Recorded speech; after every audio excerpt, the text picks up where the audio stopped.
మనం ఇంతవరకు చాలా రకాల ప్రోగ్రామ్స్ రాయటం జరిగింది. ఓకే. సో, ఇక్కడ నేను మనం ఆల్రెడీ ఇంతకుముందు స్టార్టింగ్‌లో రాసినటువంటి ఒక ప్రోగ్రామ్‌ని తీసుకున్నా. మనం చాలా రకాల ప్రోగ్రామ్స్ రాసినప్పుడు ప్రతి ప్రోగ్రామ్‌లో మనము ఒక వర్డ్ యూజ్ చేయటం జరుగుతుంది. అదేంటిది అంటే మెథడ్. మెథడ్ అనేటటువంటి ఒక వర్డ్ యూజ్ చేయటం జరుగుతూ ఉంది. సో, ఇప్పుడు ఈ మెథడ్ అనే వర్డ్ యూజ్ చేస్తున్నాం. ఎక్కడెక్కడ యూజ్ చేస్తున్నాం? సో, మెయిన్ దీన్ని మెథడ్ అంటున్నాం.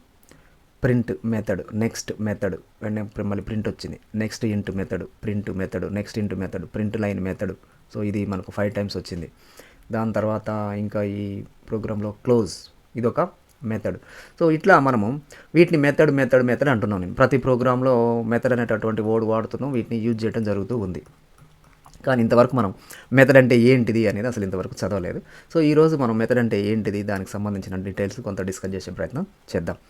సో యాజ్ పర్ డెఫినేషన్ మనకు మెథడ్ అంటే ఏంటిది అంటే, method in Java is a set of statements or collection of statements or block of code that performs a specific task or operation. So ఇక్కడ method అంటే ఏంది? Set of statements కానీ, collection of statements కానీ, block of code అని కానీ అంటుండు. అంటే ఇప్పుడు చూడండి, మెయిన్ అనేది ఒక మెథడ్ అనుకుంటున్నాం కదా. మెయిన్ అనేది ఒక మెథడ్. మెథడ్ అన్నప్పుడు ఏమవుతుంది? Method is a set of statements. ఇవన్నీ ఒక్కొక్కటి స్టేట్మెంట్సే కదా. సో ఇదేంది? Set of statements. ఇక్కడ స్టార్ట్ అయ్యి ఇక్కడ ఎండ్ అవుతుంది. ఈ మధ్యలో ఉన్న అన్నింటిని కలిపి మనం ఒక సెట్ అనుకుంటున్నాం. కాబట్టి మెథడ్ అనేది ఏంది? సెట్ ఆఫ్ స్టేట్మెంట్స్ ఇది. And next it is use defined for it is performs a specific task or operation. ఇదేం చేస్తుంది? ఒక పర్టికులర్గా ఒక పనిని మనకు చేసి పెడుతుంది అనమాట. సో ఇప్పుడు మనం ఇక్కడ రాసినటువంటి ఈ మెయిన్ మెథడ్ ఏంది? ఒక పర్టికులర్ ఒక పని చేసి పెడుతుంది. అంటే ఈ ప్రోగ్రామ్ని మనం ఎగ్జిక్యూట్ చేస్తే మనకు ఒక అవుట్పుట్ వస్తుంది, ఒక రిజల్ట్ వస్తుంది, ఒక పని చేసి పెడుతుంది. నెక్స్ట్ ఇక్కడ కూడా మనకు ప్రింట్ అనే దాన్ని కూడా మనం ఏమంటున్నాం? మెథడ్ అంటున్నాం. సో ప్రింట్ అనేది ఒక మెథడ్ అయినప్పుడు దీనికి కూడా ఏంది? మనకు యాజ్ పర్ డెఫినేషన్ ప్రకారం ఏముండాలి? సెట్ ఆఫ్ స్టేట్మెంట్స్ ఉండాలి. సింపుల్. మెయిన్ అనేది ఒక మెథడ్ అయినప్పుడు డెఫినేషన్ ప్రకారం సెట్ ఆఫ్ స్టేట్మెంట్స్ ఎట్లయితే ఉన్నాయో, ఆర్ కలెక్షన్ ఆఫ్ స్టేట్మెంట్స్ ఎట్లయితే ఉన్నాయో, or block of code. Block of code అంటే బ్లాక్ అంటే ఏంది? ఓపెన్ బ్రేస్ క్లోజ్ బ్రేస్ రాసేసి, ఓపెన్ బ్రేస్ క్లోజ్ బ్రేస్ ఉంటుంది, వాటి మధ్యలో ఇదంతా దీన్ని కోడ్ అని అంటాం కదా. So that is nothing but the block of code అనమాట. సో ఇట్లా మనకు డెఫినేషన్ ప్రకారం ఒక మెథడ్లో సెట్ ఆఫ్ స్టేట్మెంట్స్ ఉండాలి. మరి ప్రింట్ అనేది ఉంది కదా, ప్రింట్ కూడా మెథడే అంటున్నాం కదా. అంటే యాజ్ పర్ డెఫినేషన్ దీనికి కూడా మనకి ఏముండాలి? సమ్ సెట్ ఆఫ్ స్టేట్మెంట్స్ ఉండాలి కదా. ప్రింట్ అంటే కూడా ఏముండాలి? సమ్ సెట్ ఆఫ్ స్టేట్మెంట్స్ ఉండాలి. దాని తర్వాత నెక్స్ట్ అంటే కూడా దానికి కొన్ని సెట్ ఆఫ్ స్టేట్మెంట్స్ ఉండాలి. Next some set of statements ఉండాలి. Next int some set of statements ఉండాలి. తర్వాత ప్రింట్ లైన్కి కూడా సమ్ సెట్ ఆఫ్ స్టేట్మెంట్స్ ఉండాలి. ఈ రకంగా మనకు ఉండాలి. అండ్ ఇవి కూడా మనకేంది? ఒక పర్పస్ కోసం తయారు చేస్తుంది. ఇప్పుడు ప్రింట్ అనేది ఒక పర్పస్ ఉంది. ప్రింట్ ఏం చేస్తుంది? మనం ఇచ్చినటువంటి ఇవి ఏదైతే ఉన్నాయో ఈ పెరాంథసిస్లో ఇచ్చినటువంటి వాటిని అంటాం పారామీటర్స్ అంటాం, లేకపోతే ఆర్గ్యుమెంట్స్ అంటాం. సో ఇక్కడ మనం ఏదైతే ఇస్తే అదేం చేస్తుంది? స్క్రీన్ మీద ప్రింట్ చేస్తుంది. ప్రింట్ లైన్ కూడా అదే చేస్తుంది, బట్ కాకపోతే అది ప్రింట్ చేసిన తర్వాత నెక్స్ట్ లైన్కి వెళ్తుంది అనమాట. అంటే ప్రింట్ లైన్ అనేది ఒక పర్పస్ కోసం తయారు చేసింది. ప్రింట్ అనేది ఒక పర్పస్ కోసం తయారు చేసింది. నెక్స్ట్ ఇదేం చేస్తుంది? కీబోర్డ్ నుంచి మనము ఏదైనా టెక్స్ట్ ఇస్తే తీసుకుంటుంది. అంటే స్ట్రింగ్ ఫార్మెట్లో ఉన్నటువంటి వాటిని కీబోర్డ్ నుంచి రీడ్ చేయడం కోసం తయారు చేసింది. ఇది ఒక పర్పస్. అంటే ఇది నెక్స్ట్ అనేది కూడా డెఫినేషన్ ప్రకారం సమ్ సెట్ ఆఫ్ స్టేట్మెంట్స్. ఇది ఒక పర్పస్ కోసం తయారు చేసినటువంటిది. దేనికోసము? స్ట్రింగ్స్ని రీడ్ చేయడం కోసం కీబోర్డ్ నుంచి. నెక్స్ట్ ఇంట్ అంటే కూడా it is a set of statements. As per definition మనకు దీంట్లో కూడా కొన్ని సెట్ ఆఫ్ స్టేట్మెంట్స్ ఉండాలి. అండ్ నెక్స్ట్ దీని పర్పస్ ఏంది? కీబోర్డ్ నుంచి ఇంటీజర్స్ని రీడ్ చేసుకోవడానికి యూజ్ అవుతుంది ప్రింట్ లైన్. ఇట్లా మనకు మెథడ్ యొక్క డెఫినేషన్ ప్రకారం మనం వీటిని అనుకోవచ్చు అనమాట. ప్రింట్, నెక్స్ట్ ఇవి సెట్ ఆఫ్ స్టేట్మెంట్స్ ఉంటాయి. ఇవి ఒక స్పెసిఫిక్ పర్పస్ కోసం తయారు చేసినటువంటి మెథడ్స్. ఇది డెఫినేషన్ ప్రకారం. అయితే అసలు ఈ మెథడ్ అనే కాన్సెప్ట్ని ఎందుకు తయారు చేసారు? ఇప్పుడు అది మనకి ఎందుకు అవసరం పడ్డది అది చూద్దాం. డెఫినేషన్ చూసినాం, అసలు వీటిని ఎందుకు తయారు చేయాల్సి వచ్చింది. ఫర్ ఎగ్జాంపుల్ మెథడ్ అనే కాన్సెప్ట్ కనుక మనకు లేకపోతే ఏమవుతుందో చూద్దాం. మెథడ్ అనే కాన్సెప్ట్ లేకపోతే ఇప్పుడు నేను ఏం చేయాలి? ప్రోగ్రామ్ రాయాలి. ప్రోగ్రామ్ రాసినప్పుడు స్ట్రింగ్ నేము అది రాస్తా నేను. దాని తర్వాత ఇంటూ టీఎం ఎంఎం టోటల్ అది రాస్తా. దాని తర్వాత థర్డ్ స్టేట్మెంట్ రాస్తా. ఇప్పుడు ఇక్కడ ప్రింట్ ఉంది. ప్రింట్ అంటే ఏంది? మనకు డెఫినేషన్ ప్రకారము ఇది సమ్ సెట్ ఆఫ్ స్టేట్మెంట్స్ కదా. సో అయితే ఇప్పుడు నేను ఇక్కడ ప్రింట్ అనేది లేదనుకుందాం. ఫర్ ఎగ్జాంపుల్ ఇక్కడ ప్రింట్ అనే అసలు మెథడ్ కాన్సెప్ట్ లేదు. అంటే ఈ మెథడ్ కాన్సెప్ట్ లేకపోతే ఈ ప్రింట్ ప్లేస్లో ఏం రావాలి? ఇగో ఈ ప్రింట్ కోసం నేను రాసినటువంటి ఫర్ ఎగ్జాంపుల్ ఇవి ఒక 5 లైన్స్ ఆఫ్ కోడ్ అనుకుందాం. 5 లైన్స్ ఆఫ్ కోడ్ అనుకుందాం ప్రింట్ అనేది. అంటే నేను ఇక్కడ ఈ ప్రింట్ ప్లేస్లో ఈ 5 లైన్స్ రాయాలి. దాని తర్వాత నెక్స్ట్ ఈ నెక్స్ట్ అంటే మెథడ్ అనే కాన్సెప్ట్ లేకుంటే ఏమైతే అనుకుంటున్నా అని ఊహించుకొని కదా ఇప్పుడు మనం డిస్కస్ చేస్తుంది. నెక్స్ట్ ఇది లేదనుకుందాం. ఇది లేకపోతే ఏంది, నెక్స్ట్ కోసం ఫర్ ఎగ్జాంపుల్ ఒక 10 లైన్స్ ఉన్నాయి అనుకుందాం కోడ్. 10 లైన్స్ అంటే ఇప్పుడు నేను ఇక్కడ ఏం రాయాలి, 10 లైన్స్ ఆఫ్ కోడ్ రాయాలి. నెక్స్ట్ ప్లేస్లో ఏదైతే ఉందో దీని ప్లేస్లో దీని యొక్క స్టేట్మెంట్స్ ఏదైతే ఉంటాయో అవి తీసుకొచ్చి నేను ఇక్కడ రాయాలి. దాని తర్వాత మళ్ళీ ప్రింట్కి సంబంధించినటువంటి మళ్ళీ 5 లైన్స్ రాయాలి. 5 లైన్స్. దాని తర్వాత నెక్స్ట్ ఇంట్ అంటే ఏంది, ఫర్ ఎగ్జాంపుల్ ఇది కూడా ఒక 10 లైన్స్ ఉందనుకుందాం కోడ్. అంటే 10 లైన్స్ అంటే కీబోర్డ్ నుంచి ఇంటీజర్ని రీడ్ చేయాలంటే మనం కొంత కోడ్ రాయాలి. ఆ కోడ్ నేను ఇక్కడ రాయాలి. దాని తర్వాత ప్రింట్ లైన్ ఎన్నిసార్లు వచ్చింది మనకు, 5 టైమ్స్ వచ్చి ఉంటుంది. 5 టైమ్స్ 1 2 3 4 5 టైమ్స్. అంటే ప్రింట్ లైన్ ఫర్ ఎగ్జాంపుల్ మనకు ప్రింట్ లైన్ కోడ్ ఒక 5 లైన్స్ ఆఫ్ కోడ్ ఉందనుకుందాం. ప్రింట్ లైన్ అంటే 5 లైన్స్, ఫస్ట్ దానికోసం 5 లైన్స్ రాయాలి, మళ్ళీ నెక్స్ట్ దానికోసం మళ్ళీ ఇంకొక 5 లైన్స్, దాని తర్వాత దానికోసం నెక్స్ట్ 5. ఇట్లా నేను ఇంత పెద్ద కోడ్ రాయాలి ఎప్పుడు మెథడ్ అనేటటువంటి కాన్సెప్ట్ లేకపోతే. ఇప్పుడు చూడండి, ఇప్పుడు నేను కనుక ఒక ప్రోగ్రామ్ ఇట్లా రాసిన అనుకోండి, ఈ రాస్తే ఏ లైను దేనికోసం పనిచేస్తుంది ఏంది అనేది ఇప్పుడు ఎవరన్నా వచ్చి చూసినా లేకపోతే కొన్ని రోజుల తర్వాత నేను చూసినా కానీ అసలు ఎవరిని అర్థమవుతుందా, గజిబిజి గందరగోళం ఉంది ఫస్ట్ ఆఫ్ ఆల్. ఓకే, ఇప్పుడు ఇది ప్రింట్ అనేది ఎక్కడో ఈడ 5 లైన్స్ ఆఫ్ కోడ్ దేనికోసం వాడుతున్నాం, స్క్రీన్ మీద మనం ఏది ఇస్తే అది ప్రింట్ అవ్వడం కోసం రాసినటువంటి కోడ్ అనుకుందాం. ఇది ఈ 5 లైన్స్ కోడ్. ఇట్లా రాసినప్పుడు ఈ 5 లైన్స్ కోడ్ని మనం ఐడెంటిఫై చేయడం ఎంత కష్టమో, ఇది ప్రింట్ కోసం ఉపయోగపడుతుంది అనేది మనం చూడగానే అర్థమవుతుందా. నెక్స్ట్ ఈ 10 లైన్స్ ఆఫ్ కోడ్ కీబోర్డ్ నుంచి స్ట్రింగ్ని రీడ్ చేయడం కోసం రాసింది. ఈ 10 లైన్స్ ఆఫ్ కోడ్ చదివితే కానీ నాకు అర్థం కాదు, ఓహో ఈ 10 లైన్స్ ఆఫ్ కోడ్ కీబోర్డ్ నుంచి స్ట్రింగ్ని రీడ్ చేయడం కోసం రాసినము అని. అది ఎంత కష్టం అవుతుందో చూడండి.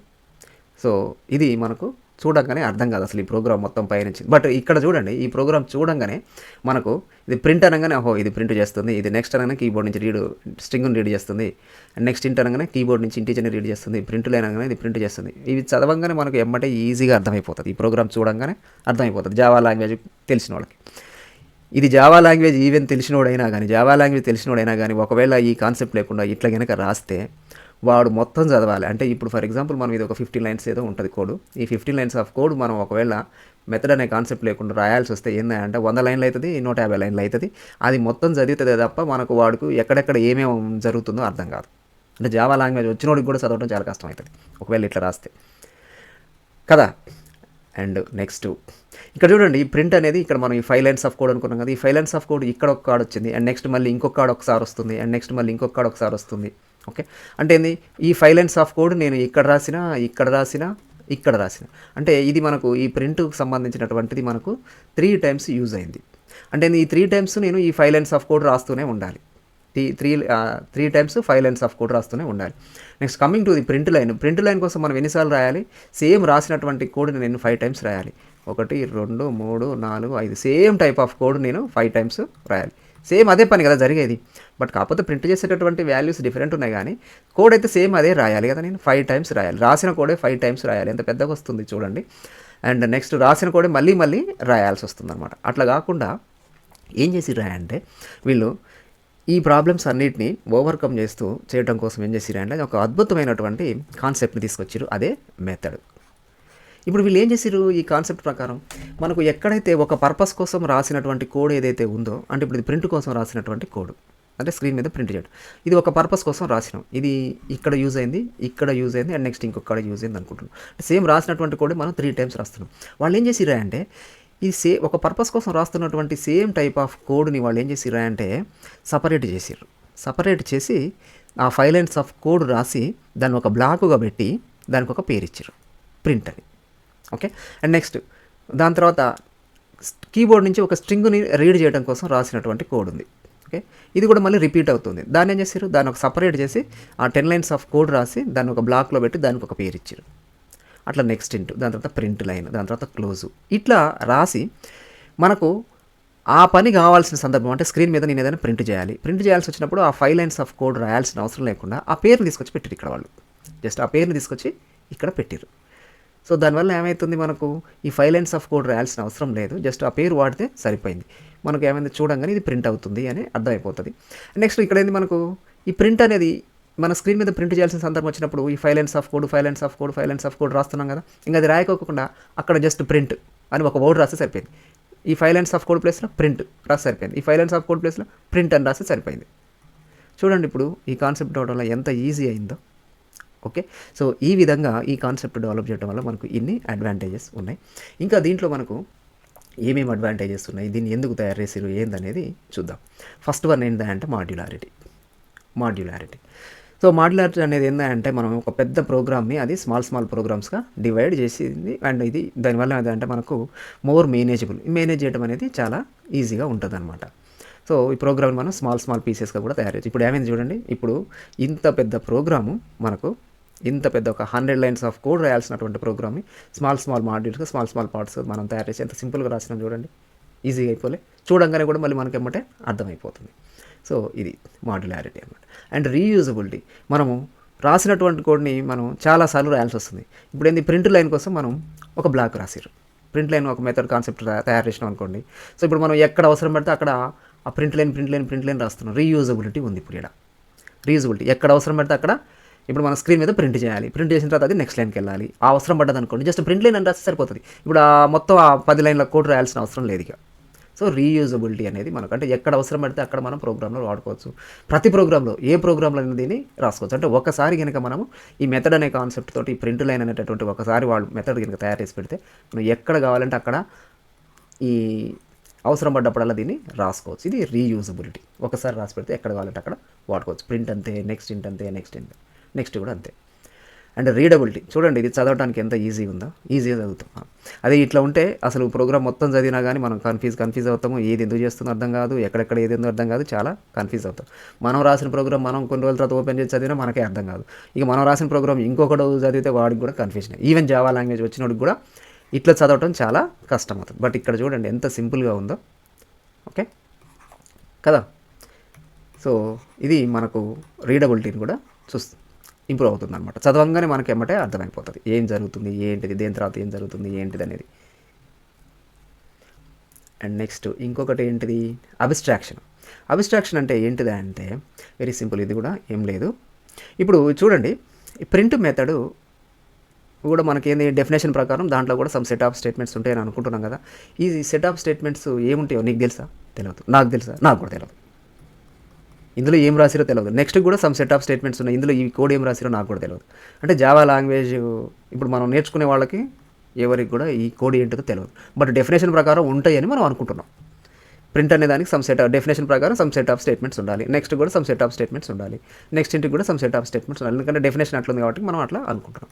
కానీ ఇందులో ఏమున్నాయో ఏ కోడ్ రాసిరో మనకు తెలియకపోయినా మనం వాటిని వాడుకుంటున్నాం. చూడండి ప్రింట్, అసలు ఇందులో ఒరిజినల్ కోడ్ ఏందో మనకు తెలియదు, కానీ దీన్ని వాడుకుంటున్నాం. అంటే ఏంది, ఈ కోడ్ ఏంటిదో మనకు తెలియకపోయినా నష్టం ఏం లేదు. కానీ ఇది దేనికోసం పనిచేస్తుంది, ఇది ఎందుకోసం వాడుతున్నామో తెలిస్తే చాలు. ఎట్లా వాడాలి, దేనికి పనిచేస్తుంది మనకు తెలుసు. ఈ ప్రింట్ అనేటటువంటి ఈ system.out.print అనేటటువంటి ఈ మెథడ్ని ఎందుకోసం వాడాలో మనకు తెలుసు, ఎట్లా వాడాలో మనకు తెలుసు.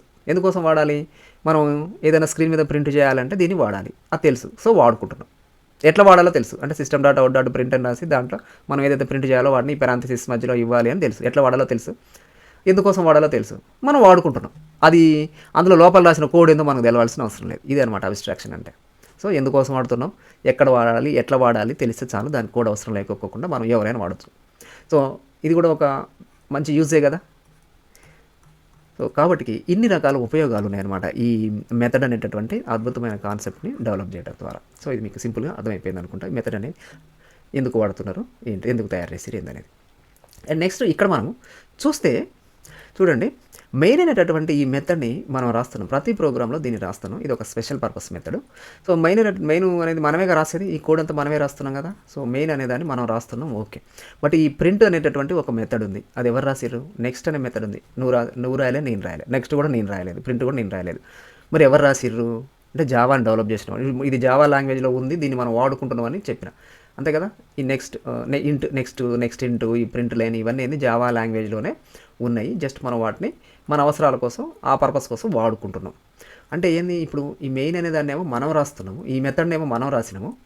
బట్ ఈ ప్రింట్ అనే మెథడ్ ఏంది జావాని తయారు చేసిన వాళ్ళు రాసిర్రు, అంటే వేరే వాళ్ళు రాసిర్రు. ఫర్ ఎగ్జాంపుల్ వేరే వాళ్ళు రాసిర్రు, దాన్ని మనం వాడుకుంటున్నాం. అంటే ఏంది, ఈ మెథడ్ ఏమో ఆల్రెడీ ఉంది, దాన్ని వాడుకుంటున్నాం. బట్ ఈ మెథడ్ మెయిన్ అనేటటువంటి మనం సొంతంగా రాస్తున్నాం. అంటే దీని ప్రకారంగా మనకు ఈ మెథడ్స్ మనకు 2 రకాలుగా ఉన్నాయని అర్థమవుతుంది, అంతే కదా. ఒకటేమో ఆల్రెడీ వాళ్ళే రాసి పెట్టింది, దాన్ని మనం ప్రీ డిఫైన్డ్ అంటాం. ఇంకొకటి ఏంటంటే యూజర్ డిఫైన్డ్, మనం రాసుకునేది అనమాట. సో 2 టైప్స్ ఆఫ్ మెథడ్స్ ఉన్నాయి, predefined, user defined. Predefined అంటే ఏంటిది? Predefined methods are those that are already defined in Java language. అంటే జావా లాంగ్వేజ్లో ఆల్రెడీ వాళ్ళు రాసి పెట్టారు, అవి ప్రీ డిఫైన్డ్, ముందే డిఫైన్ చేస్తున్నాయి అనమాట. అవి మనం జస్ట్ యూజ్ చేసుకుంటున్నాం, ఇది pre defined. And user defined, మనం సొంతంగా రాసుకుంటున్నాం, ప్రోగ్రామర్గా మన అవసరాలకు తగ్గట్టు మనం సొంతంగా రాసుకొని, అవి యూజర్ డిఫైన్డ్. సో ఇప్పుడు 2 రకాలు ఉన్నాయి, ప్రీ డిఫైన్డ్ ఒకటి, యూజర్ డిఫైన్డ్ ఇంకొకటి. ప్రీ డిఫైన్డ్ మనం వాళ్ళు రాసి పెట్టి మనం డైరెక్ట్గా వాడుకుంటున్నాం, యూజర్ డిఫైన్డ్ మనం సొంతంగా రాసుకుంటున్నాం. ఇప్పుడు ఇంతవరకు రాసినటువంటి అన్ని ప్రోగ్రామ్స్లో మెయిన్ అనేటటువంటి మెథడ్ మనం యూజ్ చేసినాం, దాంట్లో కోడ్ మనకు నచ్చినట్టు మనం రాస్తున్నాం. కానీ చూడండి, మెయిన్ అనే మెథడ్ అన్నిట్లో ఉంటుంది, అది ఒక నేమ్ తోటే వస్తుంది. బట్ ఇక్కడ చూడండి, ప్రింట్ అనేది ఒక పర్పస్ కోసం తయారు చేసి దానికి ఒక పేరు ఉంది, నెక్స్ట్ అనేది ఒక పర్పస్ కోసం తయారు చేసి దానికి ఒక డిఫరెంట్ పేరు ఉంది, అండ్ నెక్స్ట్ ఇంటూ ఒక పర్పస్ కోసం తయారు చేసి దానికి ఒక డిఫరెంట్ ఉంది. అంటే ఒక్కొక్క పర్పస్, ప్రింట్ లైన్ కూడా అంతే, క్లోజ్ కూడా అంతే. అంటే ఒక్కొక్క పర్పస్ కోసం వాళ్ళు ఒక్కొక్క మెథడ్ తయారు చేసి వాటికి ఒక్కొక్క పేరు ఇచ్చారు. అట్లనే మనం ఏదైనా ఒక సాఫ్ట్వేర్ తయారు చేయాలి అంటే మనం కూడా ప్రోగ్రామ్స్ రాయాల్సి వచ్చినప్పుడు సేమ్ ఇట్లనే మనకు ఇప్పుడు ప్రింట్ అనేది మనం రీయూజబిలిటీ ఎక్కడ పడితే అక్కడ వాడుతున్నాం. మనం కూడా అట్లనే జావాలో మనం ఒక పెద్ద సాఫ్ట్వేర్ తయారు చేస్తున్నాం అనుకోండి, ఒక పెద్ద ప్రోగ్రామ్ రాస్తున్నాం అనుకోండి, మనకు కూడా ఒక కోడు చాలాసార్లు రాయాల్సి వచ్చింది. అంటే దీన్ని ఏం చేయొచ్చు, మనం కూడా మెథడ్ లెక్క పెట్టచ్చు కదా. ఇప్పుడు ఈ కోడ్ మనం 3 సార్లు రాయాల్సి వచ్చింది అనుకోండి మన ప్రోగ్రాంలో, దాన్ని ఏం చేయొచ్చు, సేమ్ ఇదే కాన్సెప్ట్ ప్రకారము వాళ్ళు ఎట్లయితే ఇప్పుడు ప్రింట్ నెక్స్ట్ ఇంట్ అని ఎట్లయితే తయారు చేశారు, అట్లనే మనము ఆ సేమ్ కోడ్ని మనం కూడా ఒక మెథడ్ లెక్క తయారు చేయొచ్చు కదా. తయారు చేసి దాన్ని ఎక్కడ పడితే అక్కడ మనం అవసరం పడ్డప్పుడల్లా రాసుకోవచ్చు కదా. అంటే మనం కూడా ఇట్లా వాళ్ళు ఎట్లయితే సొంతంగా ఒక్కొక్క నేమ్ తోటి ఒక్కొక్క పర్పస్ కోసం ఒక మెథడ్ అయితే ఎట్లా తయారు చేసారో మనం కూడా తయారు చేసుకొని వాడుకోవచ్చు కదా. సో అట్లా మనం కూడా సొంతంగా తయారు చేసుకొని ఒక మెథడ్ని మనం కూడా రీయూజబిలిటీ, ఇట్లా ఇన్ని రకాల బెనిఫిట్స్ ఉన్నాయి కదా దాంతో దీంతో ఒక మెథడ్ని తయారు చేయడం వల్ల ఇన్ని రకాల బెనిఫిట్స్ ఉన్నప్పుడు మనం కూడా సొంతంగా తయారు చేసుకొని యూజ్ చేసుకోవచ్చు కదా. సో వాళ్ళేమో కొన్ని తయారు చేసి పెట్టారు, వాళ్ళు తయారు చేసినవి కాకుండా మనకు ఇంకా కొన్ని కొత్తగా సొంతంగా కావాలి, అట్లా మనం తయారు చేయాలంటే తయారు చేయొచ్చు, తయారు చేయాలి అనుకుంటే మనం తయారు చేయొచ్చు. దానికోసం ఇక్కడ ఒక సింటాక్స్ వాళ్ళు అంటే రూల్స్ ఉన్నాయి. ఈ రూల్స్ ఫాలో అవుతూ వాళ్ళు ఎట్లయితే జావా డెవలపర్స్ ఎట్లయితే సొంతంగా వాళ్ళు మెథడ్స్ తయారు చేసి మనకి ఇచ్చిరో మనం కూడా మనం సొంతంగా తయారు చేసుకొని మనం యూజ్ చేసుకోవచ్చు. మనం తయారు చేసిన వేరే వాళ్ళు కూడా యూజ్ చేసుకోవచ్చు, ఎందుకంటే వాళ్ళు తయారు చేసిన మనం యూజ్ చేస్తున్నాం, మనం తయారు చేసిన వేరే వాళ్ళు కూడా యూజ్ చేసుకోవచ్చు, మనం యూజ్ చేసుకోవచ్చు, వాళ్ళు కూడా వేరే వాళ్ళు కూడా యూజ్ చేసుకోవచ్చు. అట్లా మనం సొంతంగా తయారు చేయాలంటే ఎట్లా తయారు చేయొచ్చు మెథడ్స్. సో దాన్ని చేయడానికి సింటాక్స్ ఎంట్రీ అనేది ఇప్పుడు మనం చూద్దాం. సో ఇక్కడ ఏంటంటే మనకు ఫస్ట్ యాక్సెస్ మాడిఫైర్ అనేటటువంటిది రాయాలి, దాని తర్వాత రిటర్న్ టైప్ రాయాలి, దాని తర్వాత మెథడ్ నేమ్ రాయాలి, దాని తర్వాత లిస్ట్ ఆఫ్ పారామీటర్స్ ఈ పారాంథసిస్ మధ్యలో పెట్టాలి, దాని తర్వాత బాడీ బ్లాక్ ఆఫ్ కోడ్ ఒకటి బాడీ రాయాలి. ఈ బాడీలో మనం ఏం రాస్తామా అంటే అసలు ఈ మెథడ్ మనం ఎందుకు తయారు చేస్తున్నామో దానికి సంబంధించినటువంటి స్టేట్మెంట్స్ రాయాలి. ఆ పర్పస్ కోసం మనం ఏ స్టేట్మెంట్స్ అయితే రాస్తే ఆ పర్పస్ అవుతుందో సో ఆ స్టేట్మెంట్స్ రాయాలన్నమాట. ఇది బాడీ అవుతుంది. సో ఇప్పుడు మనం ఒక్కొక్క దాన్ని చూద్దాము. యాక్సెస్ మాడిఫైర్ అంటే ఏంటంటే from where method can be accessed in your application. మనం తయారు చేస్తున్నటువంటి మనం ఒక పెద్ద ప్రోగ్రామ్ రాస్తున్నాం, ఆ పెద్ద ప్రోగ్రాంలో మనం మెథడ్ ఒకటి తయారు చేసి వాడుతున్నాం. ఈ మెథడ్ మనం తయారు చేసినటువంటి ఈ మెథడ్ ఎక్కడెక్కడ ఆ మెథడ్ని యూజ్ చేయొచ్చు, can be accessed in our application. మనం తయారు చేస్తున్నటువంటి ఆ పెద్ద ప్రోగ్రాంలో మనం తయారు చేస్తున్నటువంటి ఈ మెథడ్ ఎక్కడెక్కడ యూజ్ చేయొచ్చు, ఎక్కడెక్కడ యూజ్ చేయకూడదు అనేది మనం స్పెసిఫై చేయొచ్చు. ఎక్కడెక్కడ యూజ్ చేయాలి దాన్ని, ఎక్కడెక్కడ యూజ్ చేయకూడదు అనేది మనం స్పెసిఫై చేయొచ్చు. సో అట్లా స్పెసిఫై చేయడానికి మనకు 4 ways ఉన్నాయన్నమాట. There is 4 types of access specifiers. అంటే 4 రకాలుగా మనం చెప్పొచ్చు అది ఎక్కడ యూజ్ చేయాలి, ఎక్కడ యూజ్ చేయకూడదు అనేది మనం 4 రకాలుగా చెప్పొచ్చు. ఆ 4 రకాలు ఏంటిది అంటే ఒకటి పబ్లిక్, ఇంకొకటి ప్రొటెక్టెడ్, దాని తర్వాత ప్రైవేట్, ఇంకొకటి డిఫాల్ట్. అంటే పబ్లిక్ అని రాసినాం అనుకోండి, ఇక్కడ యాక్సెస్ స్పెసిఫైర్, ఇక్కడ యాక్సెస్ మాడిఫైర్ ఉంది కదా, దాని ప్లేస్లో మనం పబ్లిక్ అని రాస్తే అది ఒక చోట మనం కొన్ని చోట్ల యాక్సెస్ చేయొచ్చు. పబ్లిక్ అని రాస్తే ఒక రకంగా మనం యాక్సెస్ చేయొచ్చు. ఒకవేళ ఈ యాక్సెస్ మాడిఫైర్ ప్లేస్లో మనం ప్రొటెక్టెడ్ అని రాసినాం అనుకోండి, దాన్ని ఒక రకంగా యాక్సెస్ చేయొచ్చు అంటే యూజ్ చేయొచ్చు. ప్రైవేట్ అని రాస్తే ఇంకొక రకంగా యూజ్ చేయొచ్చు. అసలు డిఫాల్ట్ ఏమి రాయకపోతే అంటే పబ్లిక్ కానీ ప్రొటెక్టెడ్ అని కానీ ప్రైవేట్ అని కానీ ఇవి 3 ఏది రాయకపోతే దాన్ని డిఫాల్ట్ అంటారు. సో అంటే ఏమి రాయకపోతే దాన్ని డిఫాల్ట్ అంటారు. అట్లా మనం ఏమి రాయకపోతే అది ఒక రకంగా యూజ్ చేయొచ్చు. సో ఇట్లా మనం 4 రకాలుగా యూజ్ చేసేటటువంటి అవకాశం ఉంది. ఇది ఆప్షనల్, అంటే కంపల్సరీగా రాయాల్సిన అవసరం లేదు. రాస్తేనేమో ఈ 3 ఏదో ఒకటి రాయాలి, రాయకపోతే అది ఆటోమేటిక్గా డిఫాల్ట్ అనమాట. సో ఇప్పుడు మనం ప్రస్తుతానికి ఈ 3 ఇది వాడట్లేదు, పబ్లిక్ రాయము, ప్రొటెక్టెడ్ రాయము, ప్రైవేట్ రాయట్లేదు ప్రస్తుతానికి. కాబట్టి దీని గురించి ఇప్పుడు మనం పెద్దగా ఏమీ డిస్కస్ చేయము. సో ఇది ఎక్కడ యూజ్ అవుతుందో అక్కడ మనం సందర్భానుసారంగా వాటిని యూజ్ చేసేటప్పుడు ఇది ఎట్లా యూజ్ అవుతుందో డిస్కస్ చేద్దాం. ఓకే, ఇది access modifier. And next coming to the next ఏంటిదిగా రిటర్న్ టైప్. నెక్స్ట్ మనం ఏం రాయాలి, మన సొంతంగా ఒక మెథడ్ రాయాలంటే రిటర్న్ టైప్ రాయాలి. రిటర్న్ టైప్ అంటే ఏంటంటే ఆ మెథడు ఒక వాల్యూని రిటర్న్ చేస్తుంది. సో ఫర్ ఎగ్జాంపుల్ మనం అట్లాంటిది యూజ్ చేసినాం. చూడండి ఇప్పుడు ఇక్కడ ఈ sc.next అని ఉంది. నెక్స్ట్ అంటే ఏం చేస్తుంది, ఇది మనం కీబోర్డ్ నుంచి మనం ఏదైతే ఒక స్ట్రింగ్ ఏదైతే ఇచ్చినాం అనుకోండి, ఫర్ ఎగ్జాంపుల్ ఇక్కడ మనం ఏం చేసినాము, మనం నేమ్ ఇవ్వడం కోసం అంటే నేను రాజు అని ఇచ్చిన అనుకోండి, ఈ రాజుని ఏం చేస్తుంది, అది తీసుకొని దేనికి అసైన్ చేస్తుంది, నేమ్కి అసైన్ చేస్తుంది. అంటే sc.next అనేది ఏం చేస్తుంది, ఈ నెక్స్ట్ అనే మెథడ్ ఒక స్ట్రింగ్ని రిటర్న్ చేస్తుంది, అంటే తీసుకొని మనం ఎక్కడ ఎవరికి ఇవ్వాలనుకుంటే వాళ్ళకి ఇస్తుంది అనమాట. అది ఎవరికి ఇది ఏ వేరియబుల్కి అసైన్ చేస్తే ఆ వేరియబుల్కి అసైన్ చేస్తుంది. ఇట్లా మనకు ఇది రిటర్న్ చేస్తుంది. నెక్స్ట్ ఇంట్ ఇదేం చేస్తుంది, కీబోర్డ్ నుంచి ఒక ఇంటీజర్ వాల్యూని తీసుకుంటుంది, అంటే రిటర్న్ చేస్తుంది అనమాట. రిటర్న్ చేస్తుంది అంటాం దాన్ని. సో ఇట్లా మనం ఒక్కొక్క మెథడు ఒక్కొక్క వాల్యూని రిటర్న్ చేస్తుంది. ఇదేమో స్ట్రింగ్ని రిటర్న్ చేస్తుంది, ఇదేమో ఇంటీజర్ని రిటర్న్ చేస్తుంది. ఇప్పుడు ప్రింట్ అనేది మెథడ్ ఉంది, ఇది ఏం రిటర్న్ చేయదు. మనం దేనికన్నా వాల్యూ దేనికన్నా అసైన్ చేస్తున్నామో ఏం అసైన్ చేయట్లేదు. జస్ట్ ఇది స్క్రీన్ మీద మనం ఏది ఇస్తే అది ప్రింట్ చేస్తుంది, అంటే ఇది రిటర్న్ చేయటం లేదనమాట.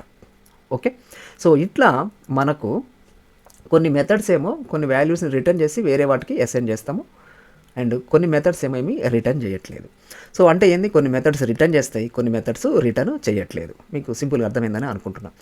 అవి రిటర్న్ చేస్తే ఏం రిటర్న్ చేస్తున్నాయి, డిఫరెంట్ డేటా టైప్స్ని రిటర్న్ చేస్తున్నాయి. మనం ఇందాక చూసినటువంటి నెక్స్ట్ ఏం రిటర్న్ చేస్తుంది, ఒక స్ట్రింగ్ని రిటర్న్ చేస్తుంది. నెక్స్ట్ ఇంట్ ఏం రిటర్న్ చేస్తుంది, నెక్స్ట్ ఇంట్ అనేది ఒక ఇంటీజర్ని రిటర్న్ చేస్తుంది. అంటే అది ఏ వాల్యూని అయితే రిటర్న్ చేస్తున్నాయో ఆ రిటర్న్ చేసేటటువంటి డేటా టైప్ మనం రాయాలి. ఇక్కడ రిటర్న్ టైప్ అనే ప్లేస్లో డేటా టైప్ రాయాలి. అంటే ఇప్పుడు నెక్స్ట్ అనే మెథడ్ వాళ్ళు తయారు చేసినప్పుడు వాళ్ళు ఏం చేశారు, ఇక్కడ స్ట్రింగ్ అని రాసి ఉంటారు, అంతే కదా, స్ట్రింగ్ అని రాసి ఉంటారు. ఒకవేళ మెథడ్ నేమ్ నెక్స్ట్ ఇంట్ ఉంది కదా, నెక్స్ట్ ఇంట్ అని వాళ్ళు ఏం రాసి ఉంటారు, ఇక్కడ ఇంట్ అని రాసి ఉంటారు. ఎందుకంటే నెక్స్ట్ ఇంట్ అనేది ఇంటీజర్ని ఇస్తుంది కాబట్టి ఇంట్ అని రాసి. సో ఇట్లా మనకు రిటర్న్ అయితే మన ప్రింట్ ఉంది, ప్రింట్ ఏమీ రిటర్న్ చేయట్లేదు. ఏమి రిటర్న్ చేయకపోతే దాన్ని ఏమి రిటర్న్ చేయట్లేదని చెప్పాలి. దానికోసం వైడ్ అని వాడతాం మనం, అంటే VOID అని రాయాలి. వైడ్ అని రాస్తే ఏమవుతుంది, అది ఆ మెథడ్ ఏమీ రిటర్న్ చేయట్లేదు. అంటే ప్రింట్ లైన్ వాటికి వైడ్ అని రాసి ఉంటారు వాళ్ళు, ఎందుకంటే అది వాళ్ళు తయారు చేసింది కాబట్టి. అండ్ నెక్స్ట్కి ఏమో స్ట్రింగ్ రాస్తారు, నెక్స్ట్ ఇంట్కి ఇక్కడ ఇంట్ అని రాస్తారు. ఇది రిటర్న్ టైప్. మనం కూడా మనం సొంతంగా తయారు చేసేటప్పుడు మనం రాసినటువంటి మెథడ్ అది ఒకవేళ ఏదైనా రిటర్న్ చేస్తే అది ఏ డేటా టైప్ రిటర్న్ చేస్తుందో అది ఇక్కడ రాయాలి. అది ఏమీ రిటర్న్ చేయాల్సిన అవసరం లేకపోతే వైడ్ అని రాయాలి. ఓకే, ఇది రిటర్న్ టైప్. దాని తర్వాత మెథడ్ నేమ్, మనము ప్రతి మెథడ్కి ఒక నేమ్ ఇస్తాం అనమాట. ఇప్పుడు ప్రింట్ లైన్, నెక్స్ట్ ఇంట్ అని ఎట్లయితే నేమ్స్ ఉన్నాయో మనం కూడా నేమ్ ఇవ్వాలి. ఆ నేమ్ ఏంటంటే యూనిక్ నేమ్ అయి ఉండాలి. ఇప్పుడు ప్రింట్ లైన్, నెక్స్ట్ ఇంట్ అవి యూనిక్ నేమ్స్ కదా, అట్లనే మనం ఇచ్చేటటువంటి నేమ్ కూడా యూనిక్ నేమ్ అయి ఉండాలి. అండ్ నెక్స్ట్ ఇక్కడ చూడండి, అంటే మనం అది ఎక్కడైతే డిఫైన్ చేస్తున్నామో ఆ మెథడ్ని ఎక్కడైతే రాస్తున్నామో ఆ ఫైల్లో అవి యూనిక్ అయి ఉండాలి. ఉండాలన్నమాట ఆ ఫైల్ వరకు. సో ఇక్కడ చూడండి, ప్రింట్ నెక్స్ట్ ఇవన్నీ చూడండి. మెథడ్ నేమ్స్ స్టార్టింగ్ లెటర్స్ అన్ని lower case letters, small letters ఉన్నాయి చూడండి, లోయర్ కేస్ లెటర్స్ ఉన్నాయి. ఓకే, PN P ఇవన్నీ small letters. Okay, and next ఇక్కడ చూడండి, నెక్స్ట్ అనేది ఒక వర్డ్, ఇంట్ అనేది ఇంకొక వర్డ్, కానీ మనం కలిపే మొత్తం రాసినాం. అంటే ఒక మెథడ్ నేమ్ రాస్తే గ్యాప్ ఇవ్వద్దు, మొత్తం ఒకటే వర్డ్గా రాయాలి వాటిని. మరి మొత్తం ఒకటే వర్డ్గా రాస్తే చదివేటోనికి ఎట్లా అర్థమవుతుంది, మనకి ఇంగ్లీష్ రాసినప్పుడు డిఫరెంట్ ఇట్లా విడివిడిగా రాయాలి. అంటే మనము గ్యాప్లు ఇచ్చి రాస్తాం అనమాట, స్పేస్ ఇస్తే ఏ వర్డ్కి ఆ వర్డ్ మనకు అర్థమవుతుంది. Public, static, void, main, string, args, ఏ వర్డ్కి ఆ వర్డ్ మనకు అర్థమవుతుంది. చూడండి ఇంగ్లీష్ లాంగ్వేజ్. మరి ఇప్పుడు మనం గ్యాప్ ఇవ్వకుండా రాయాలి. గ్యాప్ ఇవ్వకుండా రాస్తే ఏ వర్డ్కి ఆ వర్డ్ మనకి ఎట్లా అర్థమవుతుంది. అవును, అసలు ఏ వర్డ్కి ఆ వర్డ్ ఎందుకు అర్థం కావాలి అని అంటే, ఇప్పుడు ఏ వర్డ్కి ఆ వర్డ్ అర్థమైతే మనకు ఆ మెథడ్ ఎందుకు రాసినామో అనేది మనకి ఈజీగా అర్థమవుతుంది. నెక్స్ట్ ఇంట్ విడివిడిగా చదివినాం అనుకోండి, ఓహో ఇది నెక్స్ట్ అనేది కీబోర్డ్ నుంచి రీడ్ చేసుకోవడానికి అది దేన్ని రీడ్ చేస్తుంది, ఇంటీజర్ని రీడ్ చేస్తుంది అని మనకు క్లియర్గా అర్థమవుతుంది. అంటే మరి ఏ వర్డ్ కా వర్డ్ ఎట్లా సపరేట్ చేస్తామంటే ప్రతి స్టార్టింగ్ వర్డ్ని క్యాపిటల్ లెటర్స్తో రాస్తాం. గ్యాప్ ఇవ్వకూడదు, మళ్ళీ అది సపరేట్ వర్డ్ అని అర్థం కావాలి. అందుకని ఏం చేస్తామంటే ప్రతి కొత్త వర్డ్ మనకు ఏమవుతుంది, క్యాపిటల్ లెటర్ తోటి స్టార్ట్ చేస్తాం. స్టార్టింగ్ మాత్రం స్మాల్ లెటరు, నెక్స్ట్ వచ్చేటటువంటి ఒక కొత్త వర్డ్ ఏదైనా ఉంది అంటే అది సపరేట్ వర్డ్ అయితే దాన్ని క్యాపిటల్ లెటర్ తోటి స్టార్ట్ చేయాలి. నెక్స్ట్ ఇంట్ అట్లా అనమాట. ఓకే, ఇట్లా మనం రాయాలి. ఇదే కంపల్సరీ రూల్ ఫాలో అవ్వాలి అని అంటే ఇదే రూల్ ఫాలో అవ్వాలని ఏం లేదు, కానీ జావా డెవలపర్స్ ఈ రూల్ ఫాలో అయ్యారు, ఎందుకంటే మనకి ఈజీగా చదువుకోవడానికి అర్థమవుతుంది కాబట్టి. సో మనం కూడా అట్లనే తయారు చేస్తే మనకు కూడా అది ఒక స్టాండర్డ్ ఫార్మెట్ అనమాట. అందరు ఎవరు చూసినా కానీ అర్థమైపోతుంది, ఇది ఒక మెథడ్ అని అర్థమవుతుంది. అండ్ నెక్స్ట్ ఇది ఒక కొత్త వర్డ్ వచ్చింది అని వాళ్ళు సపరేట్గా దాన్ని చదువుకోవడానికి అర్థమవుతుంది, రీడబిలిటీ కూడా ఉంటుంది అనమాట. ఓకే, ఇది మనము మెథడ్ నేమ్స్ తయారు చేసేటప్పుడు ఇది ఫాలో కాండి. And list of parameters.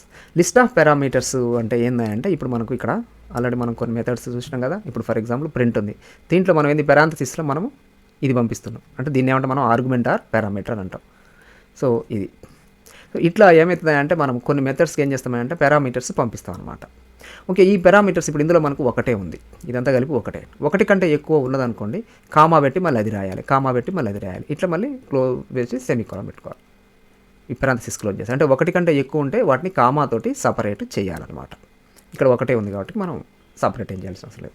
And కొన్ని మెథడ్స్ చూడండి, ఇప్పుడు నెక్స్ట్ ఉంది, ఇవేంది ఇప్పుడు క్లోజ్ ఉంది, ఇవి మనకు పారామీటర్స్ ఏమీ తీసుకోవట్లేదు. అంటే కొన్ని మెథడ్స్ పారామీటర్స్ తీసుకుంటాయి, ఒకటి కంటే ఎక్కువ తీసుకుంటేనేమో వాటిని కామాతోటి సపరేట్ చేయాలి, ఒకటి ఉంటేనేమో ఒకటే రాస్తాం. అసలు కొన్ని ఏమో తీసుకోకపోతే ఎంటీ పారాంథసిస్ బ్లాంక్ పెట్టేయాలన్నమాట. ఓకే, దీని గురించి ఇంకా నెక్స్ట్ మనం ఇది రాసేటప్పుడు ఏంటంటే డేటా టైప్ వేరియబుల్ అని డిఫైన్ చేయాలి. వీటి గురించి మనం క్లియర్గా డిస్కస్ చేసేటప్పుడు ఇది డేటా టైప్ వేరియబుల్ ఎట్లా రాస్తామో ఏంటిది అనేది చూద్దాం. ఓకే, సో ఇది మామూలుగా మెథడ్కి సంబంధించినటువంటి పార్ట్. అయితే ఇప్పుడు దాని తర్వాత ఏంటది బాడీ ఉంది. సో ఈ ఓపెన్ బ్రేస్ క్లోజ్ బ్రేస్ మధ్య మనం బాడీ రాయాలంటే స్టేట్మెంట్స్, జావా స్టేట్మెంట్స్ రాస్తాము. అంటే ఇప్పుడు ఈ మెథడ్ మనం దేనికోసం అయితే తయారు చేస్తామో ఆ పర్పస్ మనకు ఫుల్ అవ్వాలి అని అంటే ఏమేమి స్టేట్మెంట్స్ రాయాలో అది అన్నీ రాస్తాం, దీన్ని బాడీ అంటాం. నెక్స్ట్ ఇప్పుడు ఈ మెథడ్లో ఈ మనం రాసినటువంటి దీన్ని మొత్తాన్ని ఏమంటామంటే మెథడ్ హెడ్డింగ్ అంటారు దీన్ని. ఓకే, ఇది హెడ్డింగ్, ఇది బాడీ, ఇది హెడ్డింగ్, ఇది బాడీ. ఓకే, ఇప్పుడు చూడండి మనకు return type list of parameters observe చేస్తే రిటర్న్ టైపు ఉన్న సందర్భం ఉంది, లేని సందర్భం ఉంది. పారామీటర్స్ కూడా ఉన్న సందర్భం ఉంది, లేని సందర్భం ఉంది. అంటే ఇప్పుడు ఇది ఉన్న సందర్భం, లేని సందర్భం, ఇది ఉన్న సందర్భం, ఇది లేని సందర్భం. వీటన్నిటిని మిక్స్ చేసినాం అనుకోండి, అంటే కాంబినేషన్స్ రాస్తే మనకు మొత్తం 4 రకాలుగా మనం ఒక మెథడ్ని తయారు చేయొచ్చు, 4 రకాలుగా మెథడ్స్ని తయారు చేయొచ్చు. ఇప్పుడు రిటర్న్ టైపు ఇప్పుడు మనం యాక్సెస్ మాడిఫైర్స్ని ఇప్పుడు వాటి గురించి డిస్కస్ చేయట్లేదు అని వదిలేసి అనుకున్నాం కదా. సో అది నేను యాక్సెస్ మాడిఫైర్స్ ఇక్కడ స్పెసిఫై చేయట్లేదు, దాని తర్వాతే చూద్దాం. ఇప్పుడు నాకు రిటర్న్ టైపు నేను ఒక మెథడ్ తయారు చేస్తున్నా, అది ఏమీ రిటర్న్ చేయదు, అంటే ప్రింట్ లైన్ టైప్ అనమాట. అప్పుడు నేనేం చేయాలి, వైడ్ అని రాయాలి, వైడ్. నెక్స్ట్ నేను రాసే మెథడ్ ఏమీ పారామీటర్స్ తీసుకోవట్లేదు, అంటే ఎంటీ పెట్టాలి. అంటే ఇది ఏమీ రిటర్న్ చేయట్లేదు, ఏమీ పారామీటర్స్ తీసుకోవట్లేదు, బట్ ఇది ఒక పర్పస్ కోసం తయారు చేస్తున్నా, నేను దానికి సంబంధించిన కోడ్ రాస్తా. అంటే ఇది ఒక సందర్భం, ఒక మెథడ్ని మనం తయారు చేయడానికి ఇట్లా తయారు చేసుకోవచ్చు. ఏమీ రిటర్న్ చేయదు, ఏ పారామీటర్స్ తీసుకోదు, ఇది ఒక సిచ్యువేషన్. నెక్స్ట్ అది ఏమీ రిటర్న్ చేయట్లేదు, బట్ ఆ మెథడ్ కొన్ని పారామీటర్స్ని తీసుకుంటుంది. మనం ఒక మెథడ్ రాయొచ్చు, అది ఏమీ రిటర్న్ చేయదు, అది కొన్ని పారామీటర్స్ని తీసుకుంటుంది. అది 1 తీసుకోవచ్చు, 2 తీసుకోవచ్చు, 3 తీసుకోవచ్చు, బట్ పారామీటర్స్ని తీసుకుంటుంది. ఇది ఒక సందర్భం. నెక్స్ట్ అది రిటర్న్ టైప్, ఇది రిటర్న్ చేస్తుంది. మనం తయారు చేసేటువంటి మెథడ్ ఇది రిటర్న్ చేస్తుంది, బట్ పారామీటర్స్ ఏమీ తీసుకోదు, ఇది ఒక సందర్భం. అది రిటర్న్ చేస్తుంది, మనం తయారు చేస్తున్నటువంటి మెథడ్ అది ఏదైనా ఒక వాల్యూని రిటర్న్ చేస్తుంది అండ్ పారామీటర్స్ కూడా తీసుకుంటుంది, ఇది ఒక సందర్భం.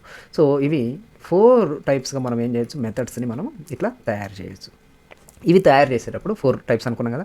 So A type of method మనము ఏ సందర్భంలో తయారు చేయొచ్చు, ఓకే, వీటిని ఎట్లా తయారు చేయాలి, వీటిని తయారు చేయడానికి పర్పస్ ఏంది అనేది మనము నెక్స్ట్ రాబోయే వీడియోస్లో డిస్కస్ చేద్దాము. ఇప్పుడు ఈ వీడియోలో మాత్రం జస్ట్ నేను మెథడ్ అంటే ఏంది, మెథడ్ ఎందుకోసం తయారు చేస్తారు, వాటి యొక్క ఉపయోగాలు ఏంది, మామూలుగా మనకు టైప్స్ ఆఫ్ మెథడ్స్ ఏమున్నాయి, మనం సొంతంగా మెథడ్స్ తయారు చేయాలంటే దాని సింటాక్స్ ఏంది, ఇందులో మనము ఏ టైప్ ఆఫ్ అంటే దాని యొక్క సింటాక్స్ ప్రకారం మనం 4 రకాలుగా తయారు చేయొచ్చు అనుకుంటున్నాం కదా. ఏ టైప్ ఆఫ్ మెథడ్ని మనం ఏ సందర్భంలో తయారు చేస్తే మనకు బెస్ట్ యూజ్ అవుతుంది ఏంటిది అనేది అని మనం రాబోయేటటువంటి వీడియోస్లో డిస్కస్ చేద్దాం. ఓకే, ఈ వీడియో కనుక మీకు నచ్చినట్లయితే please subscribe, like and share. Thank you.